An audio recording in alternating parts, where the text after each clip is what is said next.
Hi everybody, HiHo Silver here. Dudes, it's time for another phase in the Bunker Bullion project. This is episode 28 of the Bunker Bullion series. Exact weights, dudes. Up until now, I've been pouring odd weights. This was the last of them, 12.4 ounce beauty. Well, I'm gonna need a new slogan, I suppose.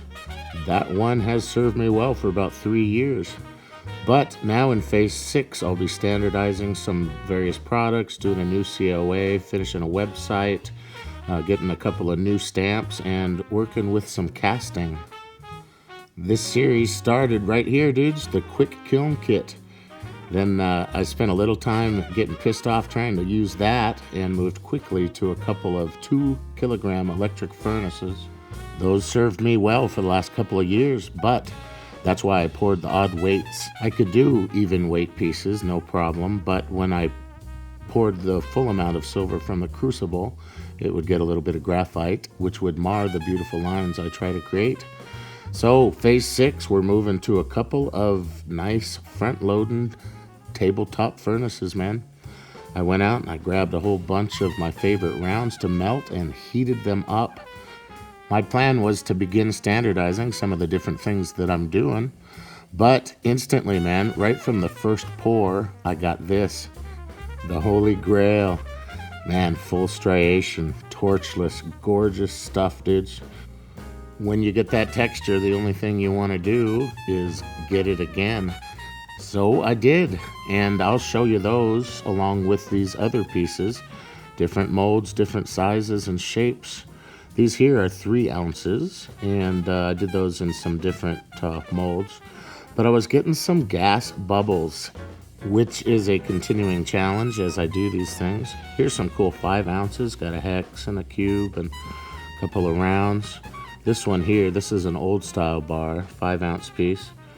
Man, I was just having a good time with that texture and wanting to kind of mess around. That's what I love about it, man. The silver tells you what it wants to be, and I kind of just coax it along.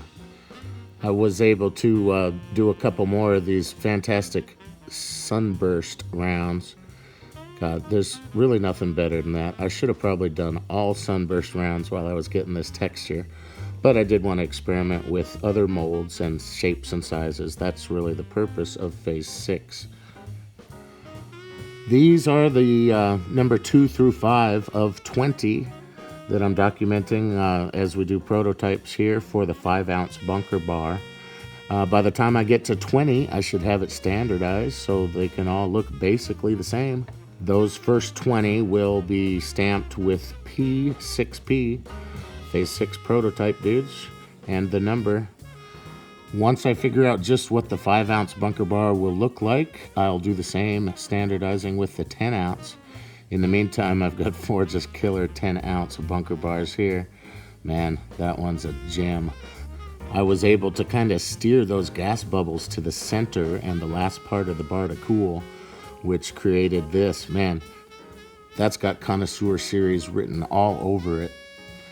I suspect the final version will end up similar to this. Nice liquidy beauty. Love it. This one I did with a real slow pour, trying to get rid of those bubbles. I'll figure it out eventually. In the meantime, some pretty cool pieces. Like this 10 ounce old style bar, the large one. I wanted to see how deep I could make that crater. God, that goes down in there, man. Couldn't quite fully form the horse logo, and I bent the bar a little bit, but pretty cool. This one, Splash Logo, dudes. Man, that's a 10 ounce square, super cool texture. You see here on the back the kind of troubles that those gas bubbles were giving me. Kind of when I tumbled, the little burnishing balls might get stuck in those, what I guess look like eyeballs. I don't mind it, but I do want to be able to control it. Here I made a couple of other 10 ounce bars. These I've called the flat bar. Super nice. These will both end up in the Connoisseur Series too. Man, God, those look good, don't they, dudes? Super nice texture, shiny, shiny. Kind of reminds me of the Jägermeister pours. Very cool. This one I wanted to see and get my stamp on the front of the bar. Fantastic. The only pieces I plan to do that will be larger than 10 ounces will be a long bar and the bunker buster. I did have to replace the original bunker buster mold with this one, but it'll hold a kilo. And as part of phase 6, I'll be doing some casting, like these new cast Rolos, dudes. These things are amazing. Love it. Got shiny, mirrored finish.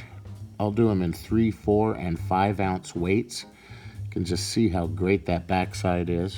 These are nice and chunky. They've got kind of a beveled bottom that allows any gases to escape out the sides and creates this perfectly flat and mirrored backside.